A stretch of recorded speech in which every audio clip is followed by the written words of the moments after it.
Air travel is exploding. 3 million people, 30,000 planes, in the air every single day. With so many planes in the sky, it's no surprise that things don't always go according to plan. Flying is inherently risky. The aircraft's travelling at the speed of a pistol bullet. It's in a rarefied atmosphere. It's minus 56 degrees outside the aeroplane. But for pilots, the major worries don't begin until you get near the ground. There will be incidents, and most of those, over 50%, occur on landing. Tonight, we count down the world's 10 scariest plane landings caught on film.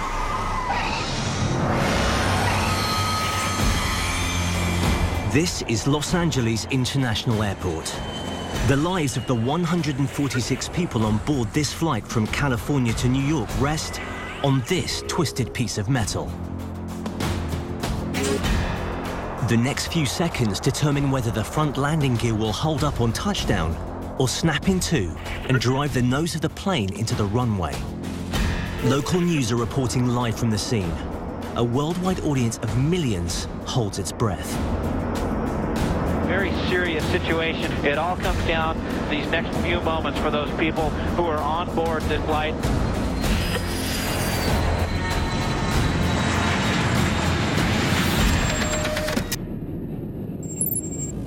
It's 17 minutes past 6 in the evening. This plane took off nearly 3 hours ago from Burbank Airport, just 30 miles down the coast. It's been circling for hours, preparing for an emergency touchdown. Problems began just minutes after takeoff, when the pilot attempted to retract the plane's landing gear. He knew where the problem lay, but couldn't be sure exactly what was wrong.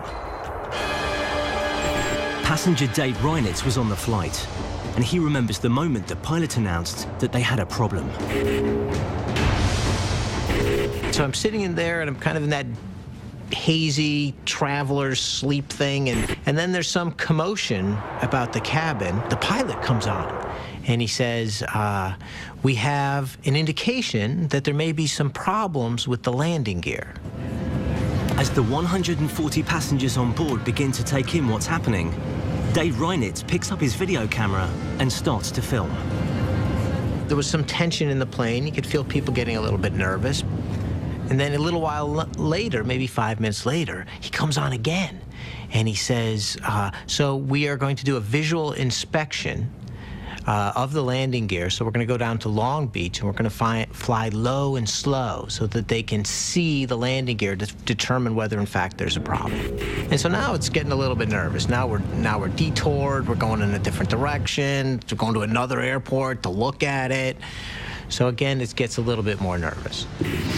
Long Beach Air Traffic Control confirmed that the plane's landing gear was stuck in the wrong position. An emergency landing was now inevitable. But things were about to take an even more surreal turn for the passengers of Flight 292. There were TVs on the plane, and all of a sudden, there's coverage of some plane in trouble on the TVs. So I'm watching the television, and there's a plane having a problem, and suddenly, I'm thinking, wow, the poor folks on that plane. And then I realize that's the plane we're on. That's us. Some people turn it right off, like they don't want to know. But I think most people are really focused on it, and then they're kind of comparing notes. What are you watching? What are they saying? What are they saying? What's going on? Tension is rising in the cabin. Worse still, the 737's design means it's not able to dump fuel from its tanks, so the pilot is forced to keep flying in order to burn off enough to land safely. We realized it was going to be a couple of hours of flying around burning off fuel before the emergency landing. It's kind of like, hey, you're going to have a car accident, but hang out for a couple of hours. There are several reasons for burning off the fuel. He must reduce the amount of flammable aviation fuel on board in case of fire. And he needs to be at the right weight for landing. Land too hard, and he might snap the landing gear right away. But perhaps most importantly, he wants to keep his remaining fuel in the tanks located at the back of the aeroplane. The reason? to keep the weight at the rear so the pilot can keep the nose of the plane off the ground for as long as possible. As the moment of impact approaches, passenger Dave Reinitz records this extraordinary message. Hey Barb, it's me. I'm watching the plane on the TV. We're having landing gear problems. We're going to crash land, or emergency land. Crash is a bad word in LAX. And they're telling us everything's going to be fine, and it is, but just thought I'd leave you a message just in case. It says, I love you, and everything is going to be groovy. Then, just after Dave recorded what he thought might be his very last words, the captain of Flight 292 prepared his damaged plane for landing. As time rolls and we get closer and closer to the emergency landing, they start to prepare us. And it's a weird thing. I have to decide which position I want to be in. So I've got a couple of choices. And the choice is either you can put your arms up high and lean against the front, or you can go down low and put your head between your knees. So all of a sudden I have to decide, what position would I like to be in a plane crash in? You know, what position do you want to die in? Coming up on World's Scariest Plane Landings, things are getting hot in Manchester. High winds in Germany. And we prepare for landing with the passengers of Flight 292.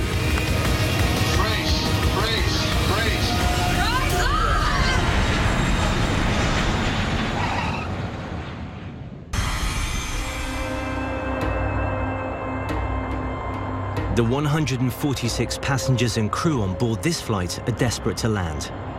They've been circling this airport for over 2 hours, but the plane's front landing gear is twisted the wrong way around. If it snaps on touchdown, the nose of the plane will smash into the ground at 100 miles an hour. Fatalities would be inevitable. One passenger, Dave Reinitz, is filming it all. The pilot prepares Flight 292 for impact. The first 3 rows of seats have been emptied. All able-bodied persons have been positioned by the emergency exits to assist with evacuation. Then, the captain utters the words you never want to hear on a plane. Brace, brace, brace. It all comes down to this, these next few moments for those people who are on board this JetBlue flight. There I am, I'm leaning up against the thing. You know, you can feel the plane coming down. You can feel it happening, you know? And we go down there, and then all of a sudden over the speakers and in the cabin, you can hear the crew yelling, brace, brace, brace. Hundreds of firemen literally lined up along this runway. We've never seen a response like this, 10 feet above. And now you see those main landing gear touching down. But if the view from outside is shocking, it's even more terrifying for those people inside the plane. We get closer and closer, and then we hit the ground, and it's just shaking. It's just shaking, and then I can smell the burning rubber from the tires just being ripped to pieces. We can smell all of that, and it's brace, brace, brace. And it seemed to go on for a long time.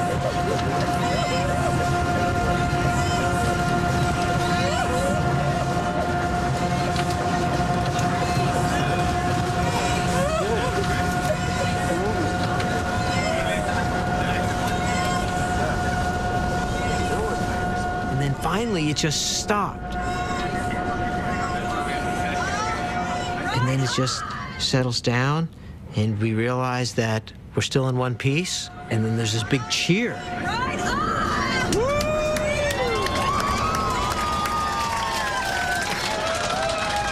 It's kind of like a first wave of surprise, and then a wave of celebration. And then it was just, for me, it was just, get me off this plane.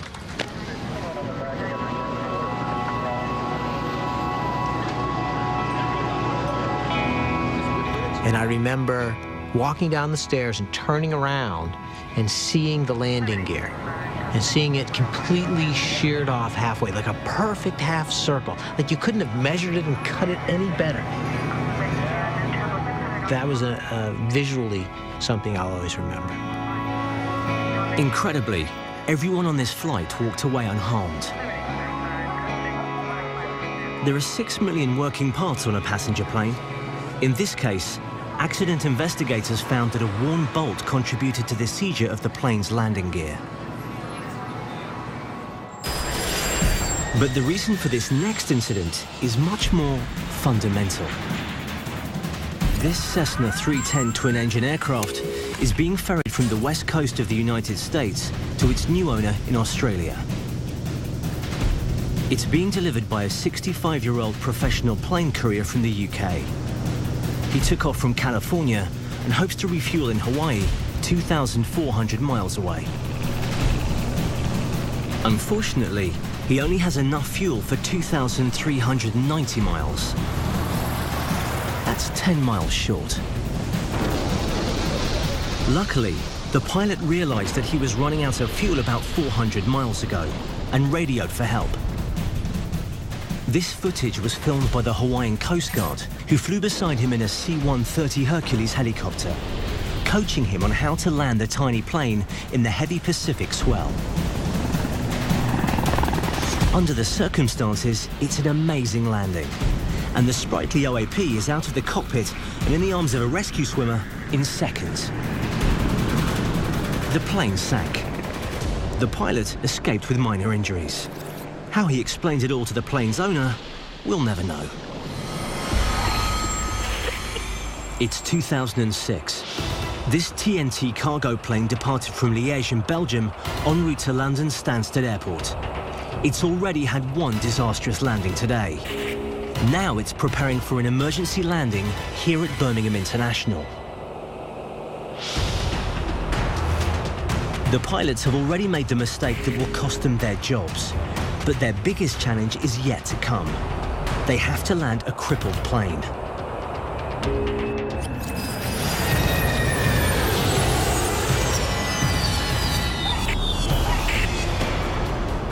This plane crashed into the ground at Nottingham, East Midlands, less than an hour ago, after the pilot accidentally switched off his autopilot system, just as it was in the middle of landing the plane in dense fog. The crew of 2 managed to get the plane back in the air, but its landing gear has been critically damaged. Now, they have to land it.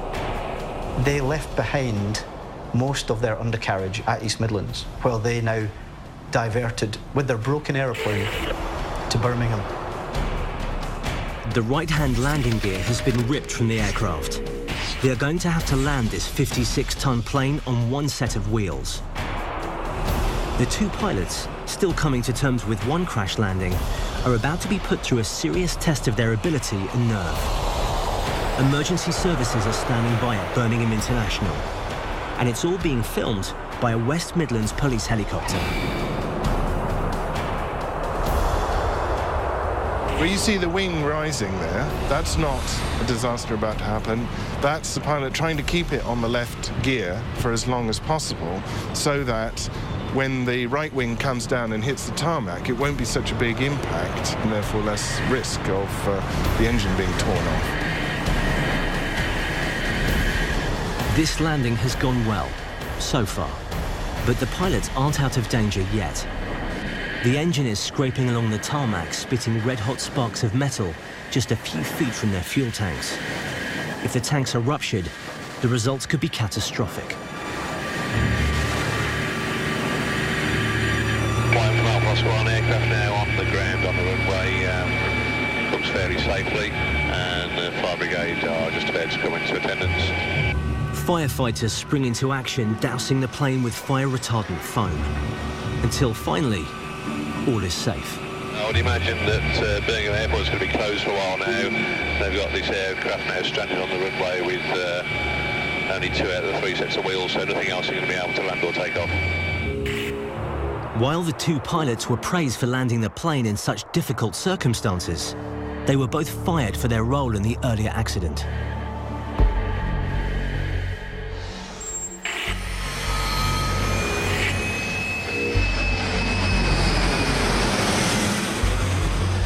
This is Leeds Bradford International Airport. At 681 feet above sea level, it is the highest airport in England, guaranteeing it more than its fair share of high winds. It's had more than a few dramatic landings in recent years.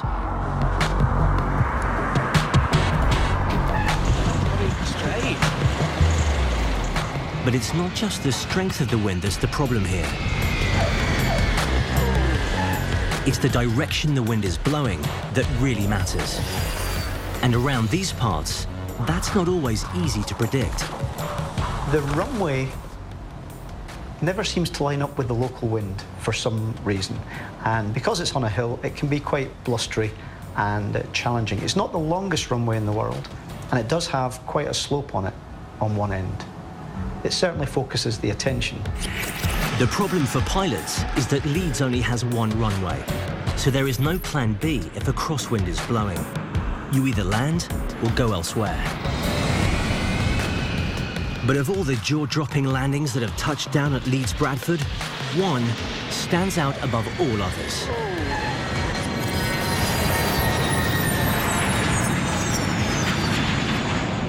On August the 2nd, 1986, this small regional airport showed the Prince of Planes that she was not to be taken lightly. 60,000 people stood out on a cold and windy day to greet the first ever Concorde flight from Charles de Gaulle in Paris to Leeds Bradford in Eden.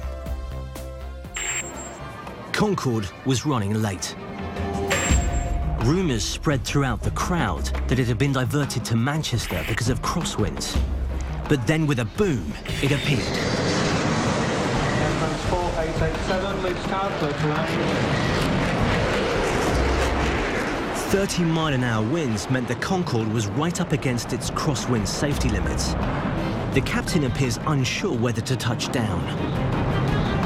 Then, with a blast of his two Rolls-Royce engines, he roars off, landing a few minutes later to huge applause.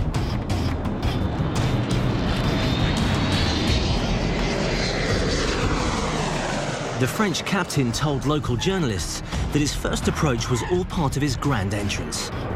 Not everyone was convinced. Safe, yes, but difficult. Would you like to try it again? Yes, but not today, because we come back today to Charles de Gaulle as soon as possible. It was the first time Air France landed their Concorde at Leeds Bradford, and the last. From then on, the supersonic plane was flown into Leeds by British Airways.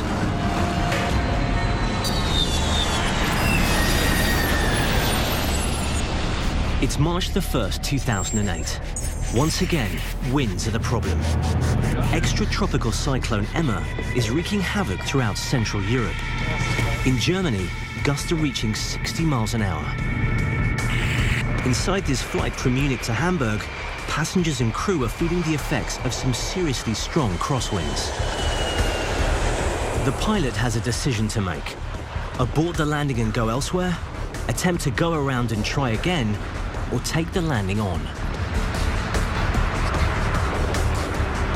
The general point about crosswinds is that there is a limit. Every aircraft's got a crosswind limit, but the winds can be gusting. You might have a crosswind limit of 35 knots, which is a lot. Imagine sticking your head out of a car window going at 40 miles an hour. That would feel like a lot. Well, that's what's blowing against the plane, in the wrong direction as the time that it's trying to land. The problem for this pilot is that it's notoriously difficult to predict when a gust will come and how strong it will be when it does. Either way, this pilot appears to be feeling confident. It might look like the plane is being blown all over the place, but this pilot is doing what is known as crabbing, a crucial skill in this kind of landing. I call it crabbing because you're moving effectively sideways into the wind, and it looks extraordinary. And then, at the last minute, which is why pilots love it so much, they kick the rudder. How many opportunities do you get to kick the rudder on a commercial airliner? Brings it on straight, and on it goes. But before he kicks the rudder, a huge gust of wind hits the plane. It lurches to one side, and then, the worst-case scenario, the wing hits the runway. That kind of impact can flip a plane right over, sending it cartwheeling down the runway. The aircraft quite clearly wasn't stabilised on its approach to that landing, and I think should have been thrown away at a much earlier stage. He should have made a go around much sooner, but he persisted, hoping it was going to come right, and clearly it didn't come right at all. It's a terrifying moment for all on board. With no options left, the pilot powers up his two engines to try and pull the plane back into the air. It works. The pilot regains control and climbs to safety, landing the plane shortly afterwards on another, less windy runway.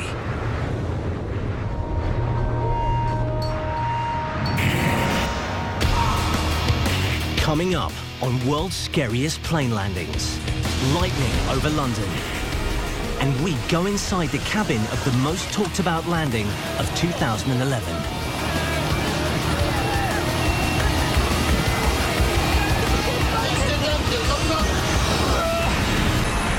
Welcome back. We're counting down the world's scariest plane landings. The pilot has just told you to buckle up. The crew are seated. You're just 8 minutes from your destination. That is when your flight is at its most vulnerable. And we have the footage to prove it.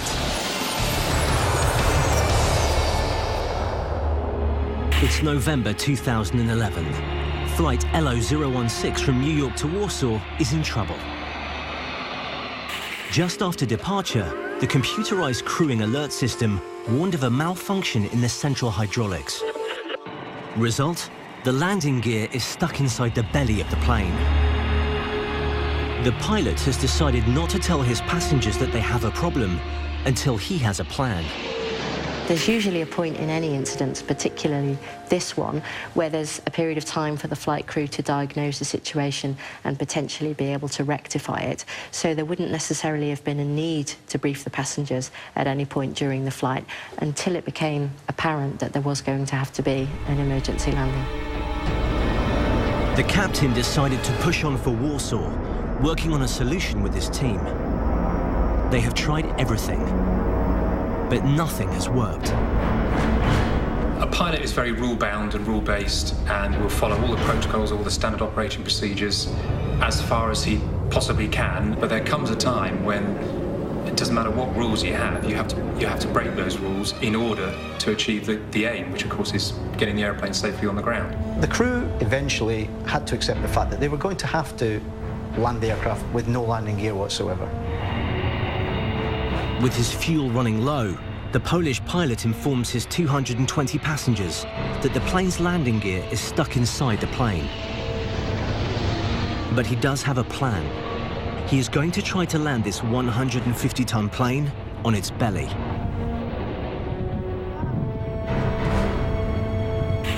Ultimately, the thing that can damage the airplane and the passengers inside it is collision with something solid. And so in an aircraft crash, it's either another airplane or it's the ground.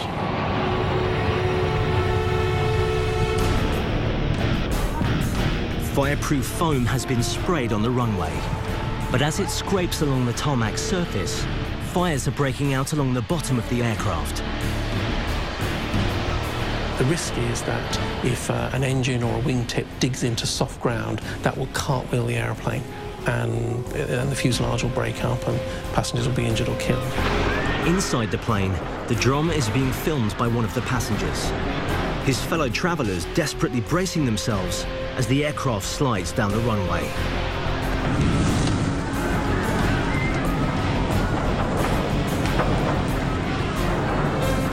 Then finally, the Boeing 767 comes to a halt.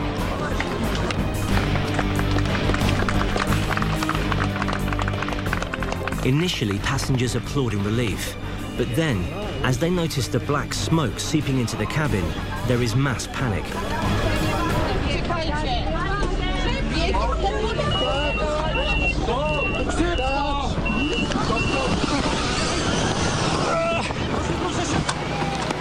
It's a remarkable outcome.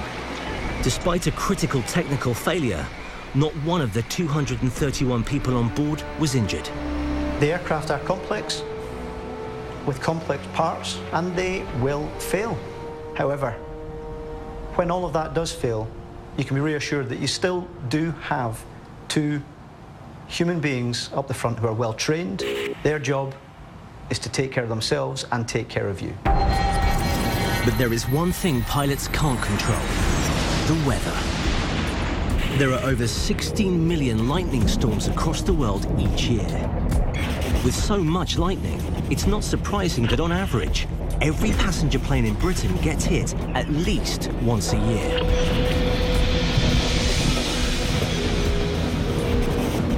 And when an aircraft is hit, it can be quite a shock for the pilot.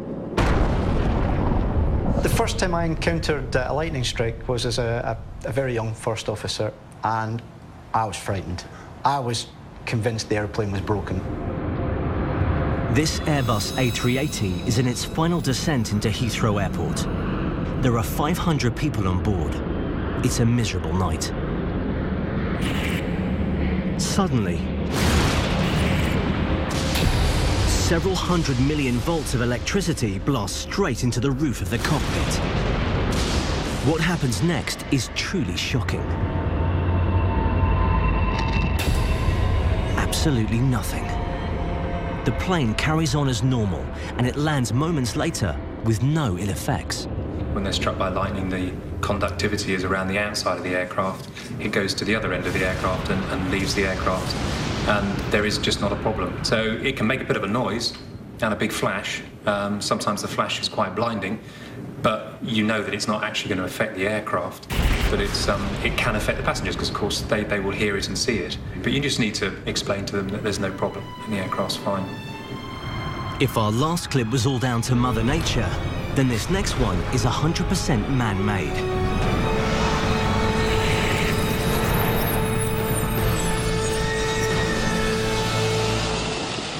This plane is about to land at the tiny Caribbean airport of St. Bart's. The pilot must complete a special training course just to attempt landing here. The thing that struck me about St. Bart's was it's a really steep approach. Any airport that's tricky to get into, you know, it really does, as a commercial airline pilot, watching other pilots land into these really tricky airfields, I just think it's amazing. I just really want to have a go. The pilot has managed to navigate the almost vertical descent onto the runway, but he is not safe yet.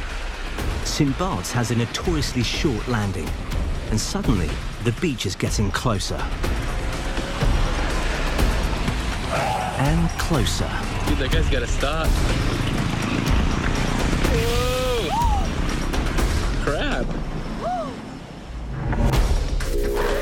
Thankfully, the pilot and his crew walked away without injury. His plane and his pride were a little more damaged.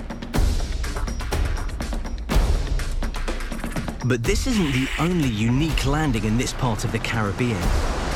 In fact, if you want to visit St. Bart's, you'll need to catch a connecting flight from its bigger next-door neighbour, St. Martin's. Every day, planes fly just a few feet over the heads of sunbathers relaxing on the beach. It's become quite a custom here to wait for the jumbos as they bring a fresh lot of sun worshippers straight to the island.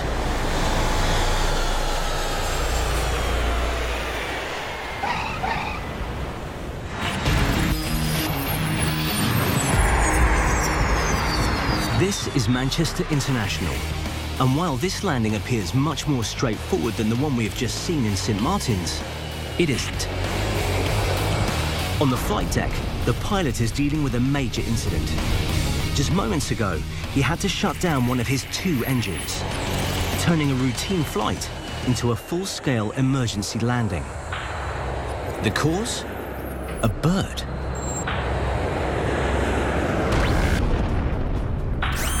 Flight 263H had just taken off. It was traveling at close to 160 miles an hour when this happened. The black shape on the right is a crow, heading straight into one of the plane's two 800,000 horsepower engines. As the bird is sucked in, flames start shooting out. It's a very critical phase of flight. It's not a point at which they can simply shut down the engines and land. There isn't sufficient runway available, so they are committed to flight. Passengers can see the damage, and the pilot needs to react quickly. Mayday, mayday, mayday. Hudson 253 Hotel, engine failure. We are continuing. At this stage, the pilot still can't be certain what has caused the fire. Unsure how badly his engine is damaged, he has no choice but to shut down one of his 2 engines. All the strain of lifting the 100-ton aircraft is now being taken up by just one engine. As the plane gains height, the pilot and the air traffic controllers are already making plans for a full-scale emergency landing. There is an airfield full emergency. You have both the local airfield fire service and the outside fire service on standby.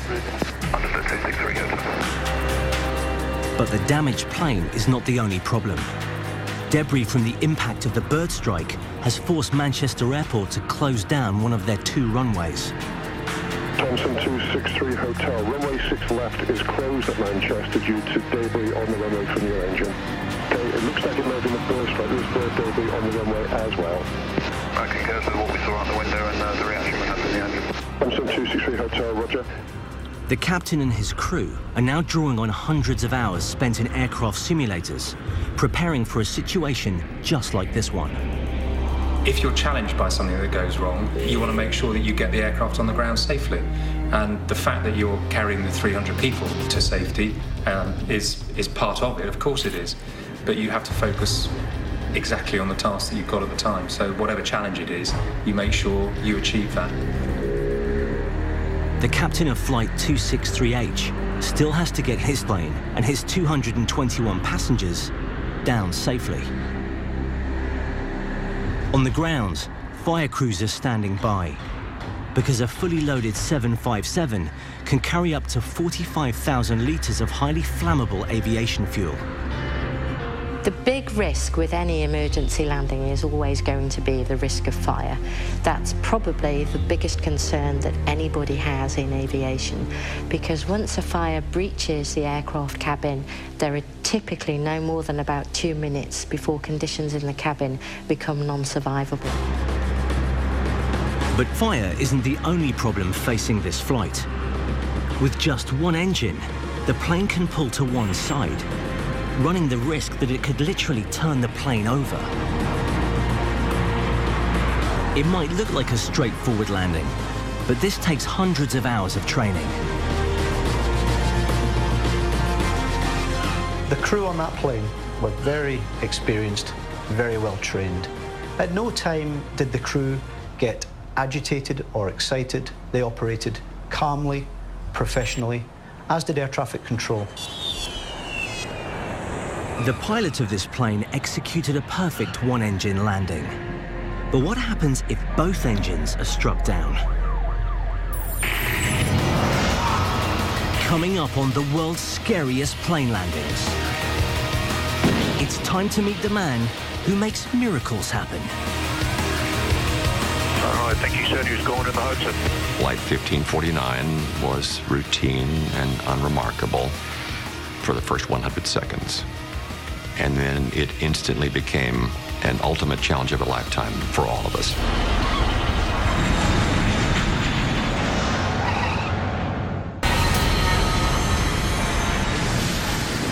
Welcome back to World's Scariest Plane Landings.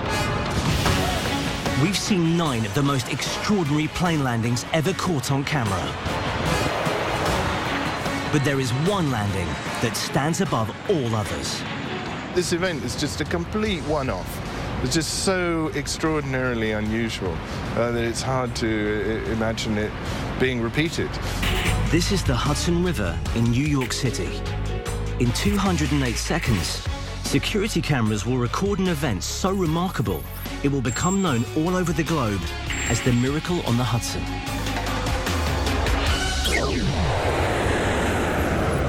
On the 15th of January 2009, US Airways Flight 1549 departed LaGuardia Airport in New York City, bound for Seattle. There were 155 people on board. The plane was supposed to take off at 2:45. I don't think we took off until about 3:30, 3:30-ish. In the cockpit, 57-year-old Captain Sullenberger prepared his plane for takeoff. Flight 1549 was routine and unremarkable for the first 100 seconds. And then it instantly became an ultimate challenge of a lifetime for all of us. In 100 seconds, the Airbus A320 has traveled just 4.5 miles and reached a height of just 2,818 feet. Then, disaster.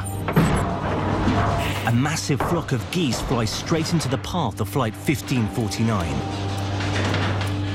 I see the birds ahead of us. I saw them about 1.5 seconds before we hit them, about the length of 1.5 American football fields, but clearly not enough time to avoid them.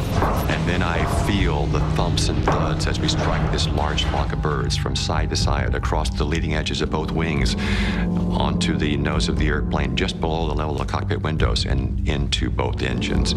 And I immediately hear and feel the noises and the terrible vibrations as the engines are being damaged by these birds. And then I feel intensely the forward momentum of the airplane nearly stop in midair. It feels as if the bottom is falling out of our world as we lose this thrust that's been powering us uphill. At least one 8-pound bird had been sucked straight into the core of each of the Airbus's 2 turbofan engines. Both engines were dead. The bird struck at 27 minutes past 3. The plane climbed slowly for a further 19 seconds. Then, with 155 people on board, it started to drop out of the sky. The crew instantly found themselves in control of a glider. Gliders only go one way, and that's down. They had to find somewhere the safest option to put that aircraft down. You have to be able to respond calmly to an emergency. There's no point throwing your hands up and saying, I can't cope, because that way lies a problem, clearly. All of this comes back to training and being the right sort of person not to effectively crack under pressure.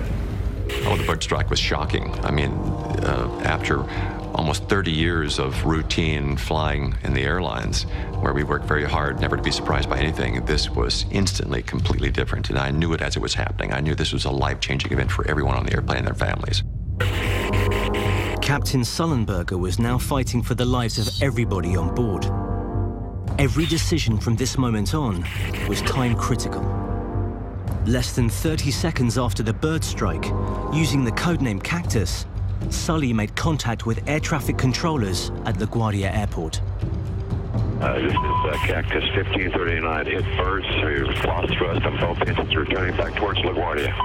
Okay, you need to return to LaGuardia. Turn left heading up 220. 220. Tower, stop your departures. Got emergency returning. Who is it? It's 1529. He bird strike. Cactus 1529. Which engines? He lost thrust in both engines, he said. Got it. There are 2 airports below him, LaGuardia and Teterboro. But within seconds, Captain Sullenberger realizes he won't be able to make either of them.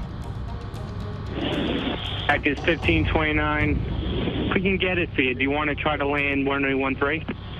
We're unable. We may end up in the Hudson. It's 1529. Turn right 280. You can land runway 1 at Teterboro. We can't do it. Okay, which runway would you like at Teterboro? We're going to be in the Hudson. I'm sorry, say again, Cactus?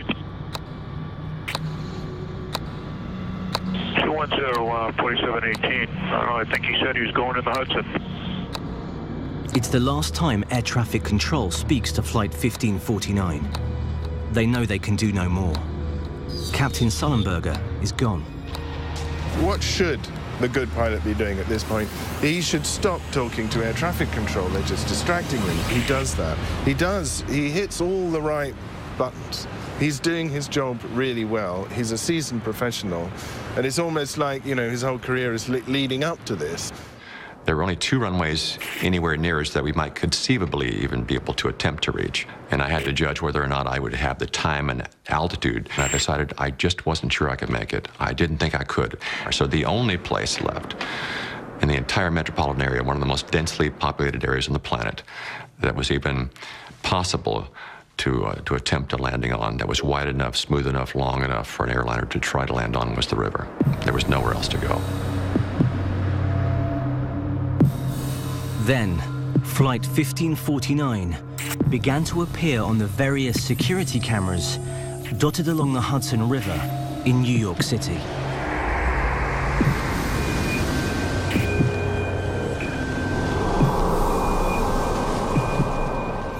Planes that land on water will often break up.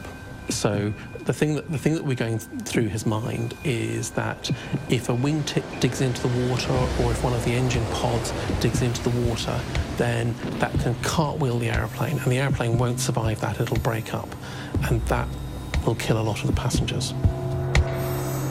Then, 208 seconds after the initial bird strike, Captain Sullenberger, having glided his 70-ton aircraft down from 3,000 feet, touched down on the River Hudson at 160 miles an hour.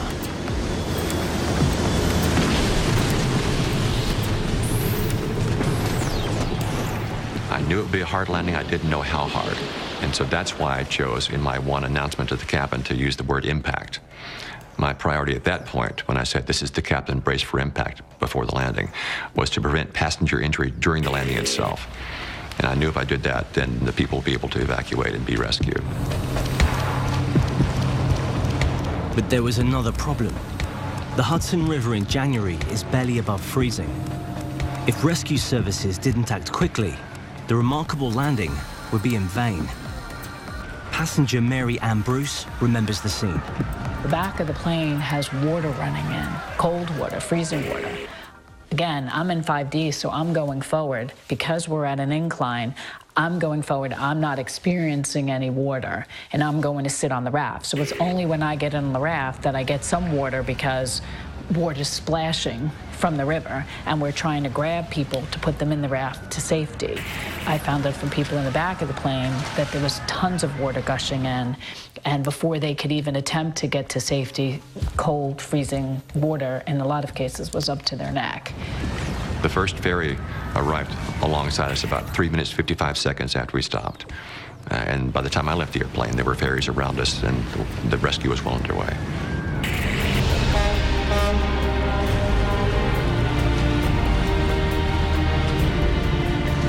We were in need of help. And so many people reached out to us in so many ways. It felt as if all of New York and New Jersey were reaching out to embrace us, to warm us. And when they did, it was with blankets from the American Red Cross. Captain Sully, faced with the ultimate test of his piloting ability and sheer nerve, passed with flying colors. Every one of the 155 people on board was down safe. It's the scariest and greatest plane landing in modern history. Think I might go by boat next time. Now